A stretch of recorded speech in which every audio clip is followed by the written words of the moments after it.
I'm Johnni Hueter, and I'm presenting a portion of my Girl Scout Gold Award, Small Steps to Big Bites. By using simple skills to build recipes and prepare meals, cognitive and physical skills are practiced with just a few simple recipes. The recipe book I created, Small Steps Towards Big Bites, will build such skills as heating food in the microwave, spreading, slicing, combining, measuring, and mixing. In addition, cleanliness, safety, and planning skills will be introduced to guide you through steps for successful career goals in the food industry. I'm going to talk about why I'm doing this project. So, these recipes are to help develop cognitive and physical skills in people that have lower functioning. So, by using measuring cups and pouring and scooping and using spoons with various utensils, they're learning various physical skills that they can use in jobs someday. Gloves and towels will teach safety and cleanliness, and also talking about how to handle food and bacteria awareness, and then learning to use the oven and the microwave keeps their attention on timing and their prep station and fire safety awareness, and knife handling helps develop hand-eye coordination, safety, using cutting boards, and how to properly use material safely. So the first recipe that I'm going to be making is the crock pot meatball recipe. So this recipe includes barbecue sauce, grape jelly, and pre-made meatballs frozen. Here is the recipe. Okay, so we're also going to be using a crock pot and some sort of wooden spoon so that you can get it all mixed up. And so you're going to change this from off to high so that it'll be preheated and ready. So now that we have gathered all of our materials, we are going to start putting the items inside of the crock pot.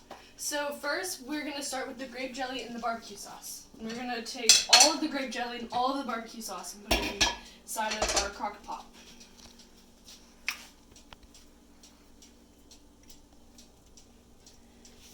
So next we're going to mix the jelly and the barbecue sauce really well together.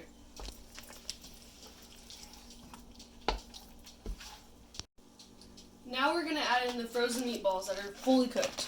And we're going to add in all of the meatballs and make sure that they're completely covered with the jelly.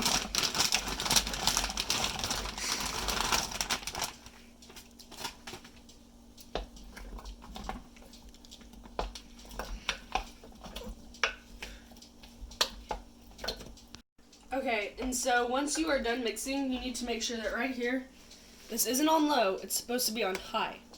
And you're going to keep it on high for 2 hours. And that is recipe number 1. So now we're going to make our 3-ingredient Reese's fudge. So you need some Reese's Pieces, some peanut butter chips, and a container of vanilla rich and creamy frosting. So now we are going to gather all of our materials and get a microwavable mixing bowl. So we're going to take our frosting and take off the lid and the plastic seal.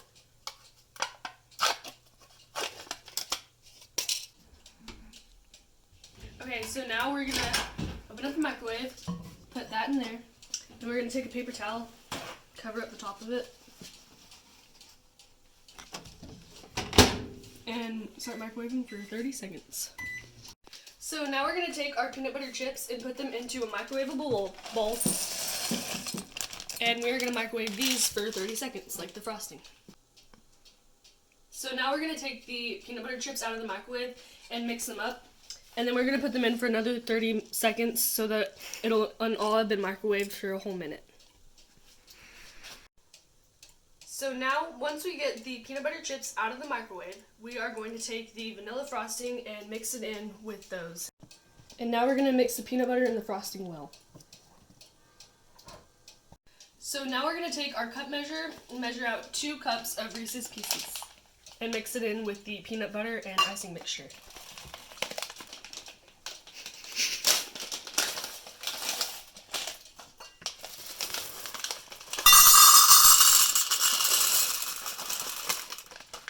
There's 1 cup. And there is 2 cups. Next, we're going to take our mixture and put it into a 9x9 pan that is lined with wax paper. And then you're going to spread it so that it covers up the entire pan.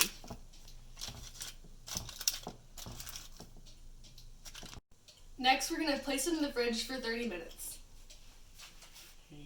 Okay, so now that the peanut butter fudge has been in the fridge for 30 minutes, we are going to take it out and we will flip it onto another sheet of parchment paper, like that.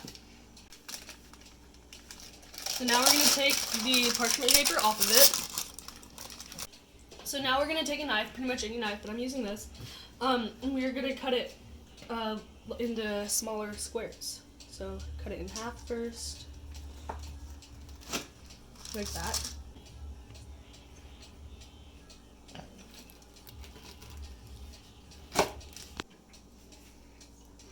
It's just right. Enjoy. So you might be wondering why I'm making this recipe book, Small Steps Toward Big Bites.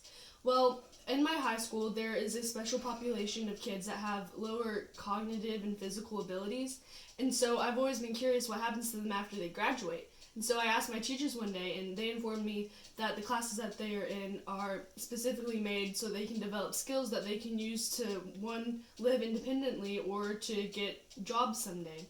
And so I decided that I wanted to help develop these skills with my recipe book. And so these are some of the questions that I had to answer about how it would make an impact on my community, who my target audience was, and what community issue I was addressing.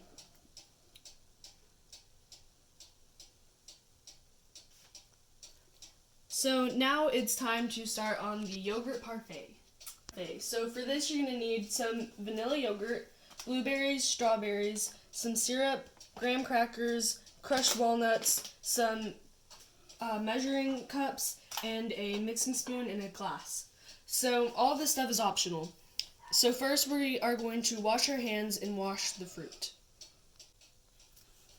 Hey, so I have washed my berries and chopped up my strawberries and crushed my graham crackers. So now it is time to build the yogurt parfait. So how you start is you get your glass and you get a spoon, and you're gonna cover the bottom with the vanilla yogurt. About 2 or 3 scoops of yogurt to begin.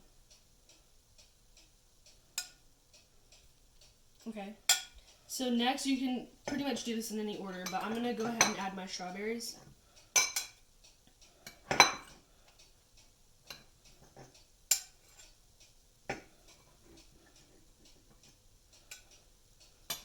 And then you add in another layer of yogurt, just enough to cover up the berries a little bit.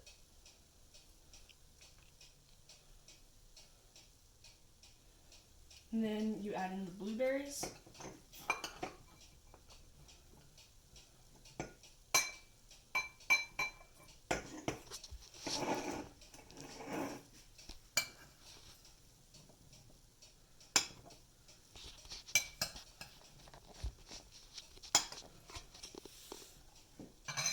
Can add in a little bit of graham crackers,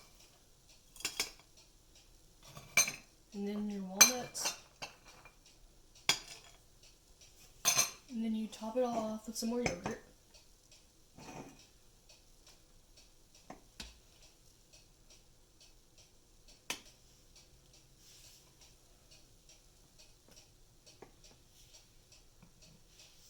And then you get some more strawberries, couple of blueberries,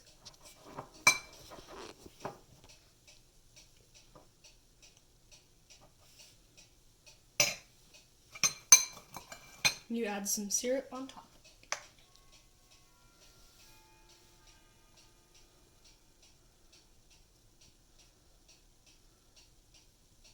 And that's how you make the yogurt parfait. And then you take a bite, the best part.